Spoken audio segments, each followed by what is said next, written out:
प्यारे बच्चों, welcome to my channel Verma study 2020 book लाना। मैं यूपी बोर्ड के क्लास 12 के छात्र छात्राओं के लिए इकोनॉमिक्स सब्जेक्ट का फुल कोर्स कराऊंगा। यदि आप फुल कोर्स करना चाहते हैं तो मेरे चैनल को सब्सक्राइब कीजिए और बेल आइकन को प्रेस करना न भूलें, ताकि जो भी वीडियो मैं अपलोड करूं उसका नोटिफिकेशन आपको सबसे पहले मिल सके। प्यारे बच्चों, माइक्रो इकोनॉमिक्स पढ़ाया जा चुका है। माइक्रो इकोनॉमिक्स में चैप्टर 4 चल रहा है, जिसमें आज हम लोग पढ़ेंगे निवेश गुणक पर कुछ सवाल हल करेंगे। निवेश गुणक के सवाल महत्वपूर्ण है। इम्तिहान में छोटे प्रश्न, बड़े प्रश्न आते हैं। देखिए, सवाल हल करने से पहले मैं इनके सूत्रों पर एक बार बता दूं। निवेश गुणक के सूत्र मुख्य रूप से 3 है। के जो निवेश गुणक का संकेत है, के बराबर डेल्टा वाई बटा डेल्टा आई, ये पहले भी बताया जा चुका है। और इसका हम पक्षांतर करके जैसे डेल्टा वाई निकालना है तो के का डेल्टा आई में गुणा कर दिया गया, एक सूत्र ये भी बन गया। अगर डेल्टा आई निकालना है तो के यहाँ आ जाएगा, तो डेल्टा आई बराबर डेल्टा वाई बटा के, तो एक सूत्र से ये दोनों बन जाएंगे। दूसरा सूत्र आपको पढ़ाया गया है कि के बराबर 1/1 माइनस एम पी सी, और के बराबर 1/एमपीएस। 1 माइनस एम पी सी के जगह पर हम एमपीएस लिख सकते हैं। क्यों लिख सकते हैं? क्योंकि हमें पता है कि M P C plus M P S बराबर 1 होता है। और इसका अगर हम पक्षांतर करें, मान लो एम पी एस निकालना है तो 1 इधर ये इधर जाएगा तो माइनस एम पी सी, और अगर एम पी सी निकालना है तो 1 माइनस एम पी एस। तो यहाँ पर जो 1 माइनस एम पी सी है, इसके जगह पर हमने एम पी एस लिख दिया। अब सवालों को देखते हैं। पहला सवाल है कि यदि एम पी सी 0.5 हो तो गुणक क्या होगा। तो गुणक का अभी सूत्र एम पी सी, अब एम पी सी वाला सूत्र अभी हमने बताया, तो पहले सूत्र लिखते हैं के बराबर 1/1 माइनस एम पी सी, यही सूत्र बताया गया है। तो बराबर 1/1 माइनस एम पी सी दे रहा है 0.5, तो फिर 1/0.5 में से 0.5 घटाएंगे एक में से, तो होगा 0.5, और ये दशमलव के बाद एक अंक है, इसे हटाएंगे तो ऊपर 10 हो जाएगा। 5 का जब 10 में भाग देंगे तो 2 हो जाएगा, 5 दूना 10। इसका मतलब कि के का मान जो है 2 आ गया। इसी तरह से एमपीएस दिया हो और निवेश गुणक निकालना हो, एमपीएस दिया हुआ है 0.25, तो एमपीएस को ध्यान में रखते हुए हम सूत्र रखेंगे के बराबर 1/एमपीएस। तो अब एक एमपीएस कितना है 0.25, दशमलव के 2 अंक है दशमलव के बाद, तो दशमलव का हटाने के लिए ऊपर 2 जीरो बढ़ाएंगे तो 100 हो जाएगा, ये 25 होगा। तो 25 का जब 25 से भाग देंगे 100 में तो 4 होगा। तो कितना आ गया के बराबर 4। ये सूत्र याद रहेगा तभी हो पाएगा। और फिर अब अगला सवाल देखते हैं। क्वेश्चन 3 पूछा जाता है कि एमपीसी अगर 0 है या 1 है तो गुणक पर क्या प्रभाव पड़ेगा। तो सीरीज पहले भी पढ़ाया गया है यहाँ, लेकिन महत्वपूर्ण होने के नाते हमने दोबारा जोड़ दिया कि एमपीसी अगर 0 है तो के का मान 1 होगा, और एमपीसी अगर 1 है तो के का मान अनंत होगा। क्यों होगा, ये पिछले वीडियो में बताया गया है। चौथा प्रश्न है, यदि किसी अर्थव्यवस्था में सीमांत उपभोग प्रवृत्ति marginal propensity to consume MPC 0.8 है तथा निवेश में 100 करोड़ की वृद्धि होती है, तो आय में कितनी वृद्धि हुई। या इसको ये भी पूछा जा सकता है आय स्तर में कितनी वृद्धि हुई, या ये भी पूछा जा सकता है कि राष्ट्रीय आय में कितनी वृद्धि हुई। एक ही चीज़ है। तो सबसे पहले हम ये देखेंगे कि क्या क्या दिया है। सवाल में दिया है एमपीसी बराबर 0.8 और निवेश में 100 करोड़ की वृद्धि हो रही है। इसका मतलब कि डेल्टा आई दिया है 100 करोड़। पूछ क्या रहा है, डेल्टा वाई पूछ रहा है, आय में कितनी वृद्धि हुई। अब यहाँ हमें पता है कि के बराबर होता है डेल्टा वाई बटा डेल्टा आई। अभी ऊपर सूत्र में बताए थे। अब यहाँ डेल्टा वाई ज्ञात करना है, डेल्टा आई दिया हुआ है, के नहीं दिया है, तो फिर इस सूत्र पर हम मान रख नहीं पाएंगे। इसका मतलब कि सबसे पहले हम के को निकालेंगे। तो चलिए हम के को निकालते हैं। के बराबर एमपीसी है, तो एमपीसी वाला सूत्र लिखेंगे 1 माइनस एमपीसी। अब इसके के बराबर 1/1 माइनस एमपीसी के जगह पर 0.8 लिख दिया। फिर इसके बाद के बराबर 1/0.2 हो गया। दशमलव के बाद एक अंक है, इसे हटाएंगे तो पर 10 हो जाएगा। तो ये हो गया 2 × 5 = 10, 5। इसका मतलब कि के बराबर कितना हो गया, 5 हो गया। अब हम इस सूत्र पर मान रखेंगे। के का मान आ गया 5। डेल्टा वाई हमें निकालना है और डेल्टा आई सवाल में दिया हुआ है 100 करोड़ रुपए। अब डेल्टा वाई को निकालने के लिए जो है डेल्टा वाई बराबर 5 में 100 का गुणा हो जाएगा। तो 5 × 100, क्योंकि जब डेल्टा वाई निकालेंगे तो ये बट्टा में है, तो इधर बराबर के इधर जाएगा तो गुणा में होगा, बराबर 500 करोड़। आंसर हो गया ये आपका। हमें उम्मीद है कि सवाल समझ में आया होगा और अभी क्लियर भी हो जाएगा। फिर अब अगला सवाल देखते हैं।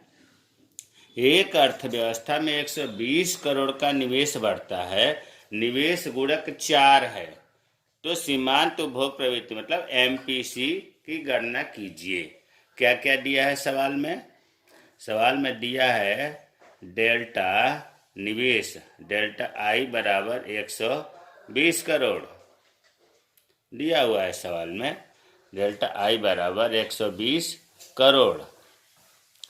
फिर इसके बाद निवेश गुणक 4 है, के बराबर दिया हुआ है 4। एमपीसी की गणना करनी है इस सवाल में, एमपीसी पूछ रहा है। तो अब एमपीसी पूछ रहा है तो हमें एमपीसी वाला सूत्र लिखना है। तो के बराबर 1/1 माइनस एमपीसी। के कितना दिया हुआ है, 4 बराबर 1/1 माइनस एमपीसी। एमपीसी ज्ञात करना है तो एमपीसी लिख दिया हमने।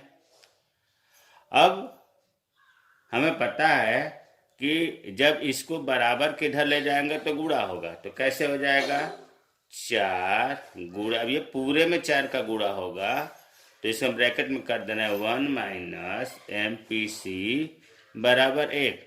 कोई ज़्यादा नहीं, ये चीज़ जो है इधर बराबर किधर ला रहे हैं, तो यहाँ भाग में था तो गुणा में हो गया। अब इस 4 का इसमें भी गुणा होगा, इसमें भी गुणा होगा, तो हो गया 4 माइनस 4 एमपीसी बराबर 1। ठीक है। अब ये 4 एमपीसी, हम एमपीसी ज्ञात करना तो इसे यहीं रहने देंगे, इसको इधर ले जा रहे हैं, तो क्या हो जाएगा, -4 एमपीसी बराबर, अब ये एक जो करते हो ये प्लस में है तो बराबर किधर जाएगा, तो -4 हो गया। और फिर -4 एमपीसी बराबर, ये माइनस वाली संख्या बड़ी है तो ये हो गया -3। और फिर एमपीसी अगर निकालना हो, हम यहाँ लिख दे रहे हैं, एमपीसी बराबर ये -3 बटा -4 हो गया। ये ऋण से ऋण कट गया और 3/4 जो 4 से भाग देंगे इसमें तो आएगा 4 × 7 = 28, 0.75 आंसर हुआ। एमपीसी बराबर 0.75 आ गया। तो हमें उम्मीद है कि ये सवाल समझ में आया होगा। फिर अगला सवाल देखते हैं। छठा सवाल है, एक देश में निवेश में वृद्धि होने से राष्ट्रीय आय में 200 करोड़ की वृद्धि होती है। यदि एमपीसी 0.75 है तो बताइए निवेश में कितनी वृद्धि हुई। क्या क्या दिया है, सबसे पहले हमें देखना है कि डेल्टा वाई दिया हुआ है 200 करोड़, एमपीसी दिया हुआ है, एमपीसी दिया हुआ है 0.75, और निवेश में कितनी वृद्धि हुई डेल्टा आई पूछ रहा है। ये चीज़ क्लियर हो गया। अब जो है हमें पता है सूत्र कि k बराबर डेल्टा y बटा डेल्टा आई होता है। डेल्टा आई निकालना है, k दिया नहीं है, केवल डेल्टा y दिया है। तो इसका मतलब कि हम इस सूत्र से हल नहीं तभी कर पाएंगे जब k ज्ञात कर लेंगे। तो चलिए हम k निकालते हैं। पहले k बराबर 1/1 माइनस MPC सूत्र है। तो k के बराबर 1/1 माइनस MPC दिया है 0.75। फिर k बराबर 1/1 में से 0.75 घटाएंगे तो होगा 0.25। दशमलव के बाद 2 अंक है तो इसे हटाएंगे तो ऊपर 100 हो जाएगा। 25 से भाग देंगे तो 4 होगा। k बराबर 4 आया। अब यहाँ हमें k का वैल्यू मालूम हो गया, y का मालूम हो गया, तो i निकल जाएगा। पूछ भी रहा है i, तो k के जगह पर 4 लिख दिया। डेल्टा y सवाल में दिया ही हुआ है 200 बटा डेल्टा i ज्ञात करना है। अब डेल्टा i जब बाहर निकालेंगे तो ये बराबर से इधर लाएंगे, 4 तो ये बटा में हो जाएगा, अर्थात हो जाएगा डेल्टा i बराबर 200/4। इसको भाग देंगे तो हो गया 4×5 = 20, 50 करोड़। 50 करोड़ जो है आंसर हो गया। हमें उम्मीद है कि इस तरह के भी प्रत्येक सवाल अलग अलग है, समझ में आया होगा। अगला सवाल देखते हैं।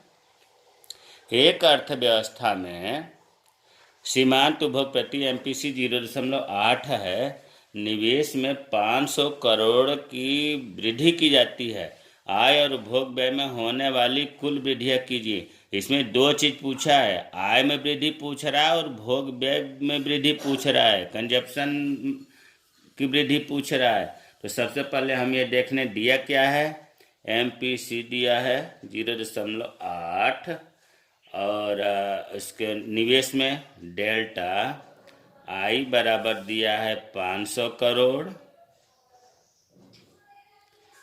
आय ज्ञात करने को कह रहा है, आय में वृद्धि, एडिशनल इनकम या चेंज इन इनकम वाई ये ज्ञात करने को कह रहा है, और उपभोग व्यय भी कह रहा है डेल्टा सी, ये 2 चीज़ ज्ञात करने को कह रहा है। अब जनरली जो है हम अगर k बराबर डेल्टा y बटा डेल्टा i होता है।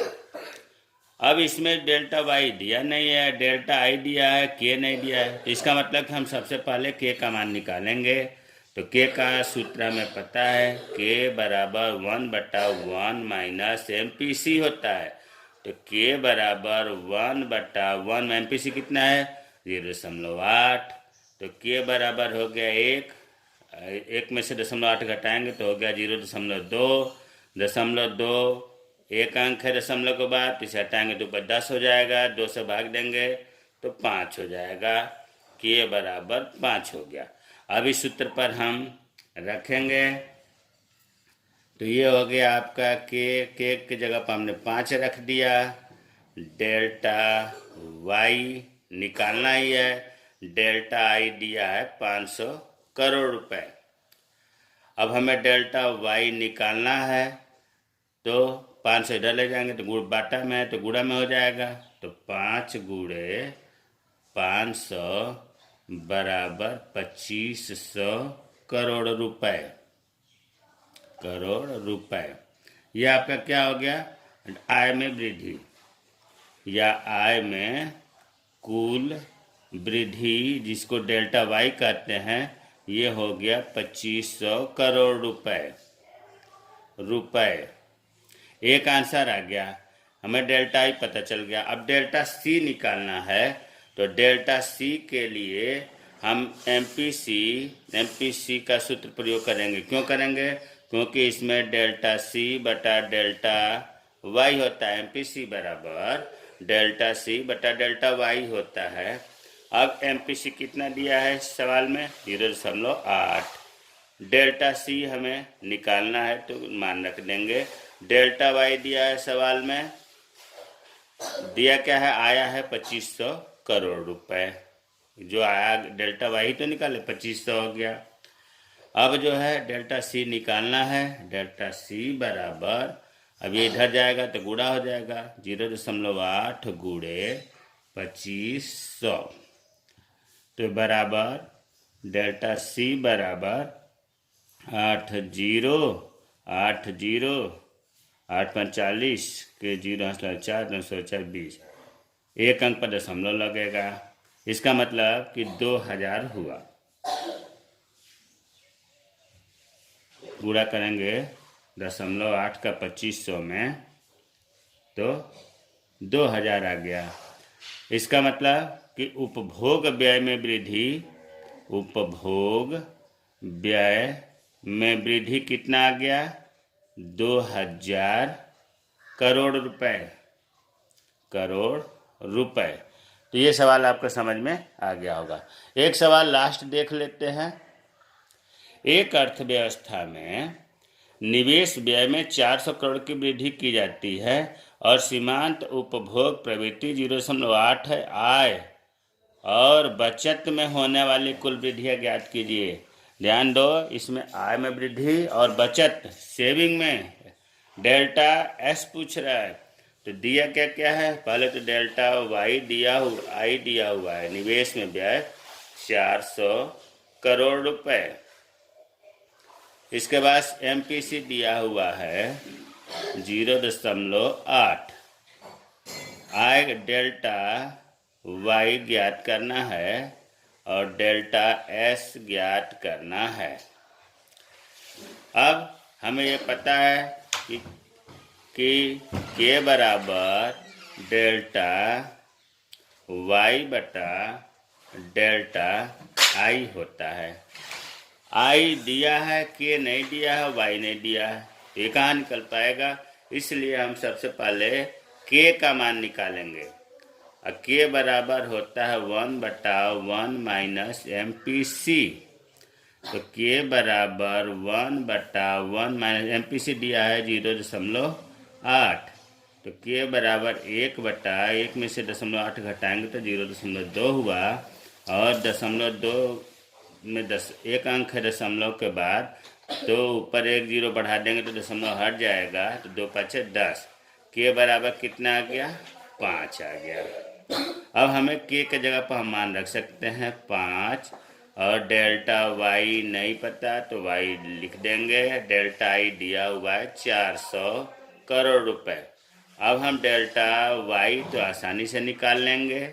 डेल्टा वाई को अलग कर 400 को इधर ले जाएंगे तो हो जाएगा 5 गुणे 400 बराबर 2000 करोड़ रुपए। अगर कहीं रुपए छूट जा रहा है तो रुपए आप ऐड कर लिया करेंगे। इसका मतलब क्या हुआ, आय में वृद्धि जो एक पूछ रहा है वो हो गया 2000 करोड़ रुपए। हमें डेल्टा वाई पता चल गया। अब डेल्टा एस निकालने को कह रहा है, तो डेल्टा एस के लिए एमपीएस बराबर हमें पता है कि डेल्टा एस बटा डेल्टा वाई होता है। एमपीएस का मान दिया नहीं है, लेकिन हमें यह भी पता है कि एमपीएस निकालने के लिए एमपीएस बराबर 1 माइनस एमपीसी करते हैं। 1 माइनस एमपीसी तो कितना होगा, 1 माइनस एमपीसी दिया है 0.8, तो घटाएंगे तो कितना होगा 0.2, तो एमपीएस 0.2 हुआ। तो अब यहाँ मान रख देंगे, एमपीएस के जगह पर रख दिया 0.2, डेल्टा एस पता नहीं है तो डेल्टा एस लिख देंगे। डेल्टा वाई अभी आ गया 2000 करोड़ रुपए। तो अब डेल्टा एस निकालना होगा, तो ये इधर आएगा तो गुणा हो जाएगा 0.2 गुणे 2000। जब गुणा करेंगे तो ये हो जाएगा 2 4 और 3 0, एक अंक पर दशमलव लगेगा, तो ये हो गया 400 करोड़। 400 करोड़। इसका मतलब कि बचत में वृद्धि कितना हुआ? 400 करोड़। तो इस प्रकार करोड़ रुपए। हम आपको 8 सवाल बताए। हमें उम्मीद है कि निवेश गुणक का सभी प्रकार के सवाल 8 तरह के हैं, क्लियर हो गया होगा, समझ में आ गया होगा। अगर कहीं कोई दिक्कत है, समझ में नहीं आता है, तो कमेंट बॉक्स में कमेंट करें, मैं रिप्लाई करूंगा। इस प्रकार ये जो चैप्टर है आय एवं रोजगार का निर्धारण, इसको विस्तृत इसमें पढ़ाया गया। ये पाठ पूरा हो गया। जय हिंद, जय भारत।